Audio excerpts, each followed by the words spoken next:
Red blood cells, जिन्हें हिंदी में लाल रक्त कोशिकाएं कहा जाता है, हमारे शरीर की सबसे महत्वपूर्ण और रहस्यमयी कोशिकाओं में से एक है। ये छोटे छोटे डिस्क के आकार की कोशिकाएं खून में तैरती हैं और जीवन की सबसे बुनियादी जरूरत ऑक्सीजन को शरीर के हर कोने तक पहुंचाने का काम करती हैं। इनका रंग लाल होता है क्योंकि इनमें हीमोग्लोबिन नामक प्रोटीन पाया जाता है, जो ऑक्सीजन को बांधकर फेफड़ों से शरीर के हर अंग तक ले जाता है। यही हीमोग्लोबिन शरीर को ऊर्जा देता है और हमें थकान से बचाता है। एक स्वस्थ व्यक्ति के शरीर में लगभग 25 ट्रिलियन रेड ब्लड सेल्स होती हैं, यानी इतनी कोशिकाएं कि इन्हें अगर एक लाइन में रखा जाए तो ये धरती को कई बार घेर सकती हैं। हर सेकंड में लगभग 20 लाख नई आरबीसी बनती हैं और पुरानी कोशिकाएं नष्ट होती रहती हैं।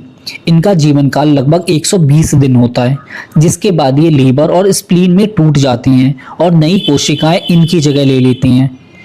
रेड ब्लड सेल्स की कमी को मेडिकल भाषा में एनीमिया कहा जाता है। ये आम बोलचाल में इसे खून की कमी कहा जाता है।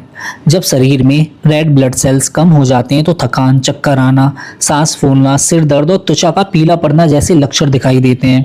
खासकर महिलाओं और बच्चों में ये समस्या आम है। प्रकृति ने हमें कई ऐसे पदार्थ दिए हैं जिससे हम आरबीसी को बढ़ा सकते हैं, जैसे चुकंदर, अनार, पालक, गुड़, हरी पत्तेदार सब्जियां, अंडा, दूध, दही, केला और ब्रोकली।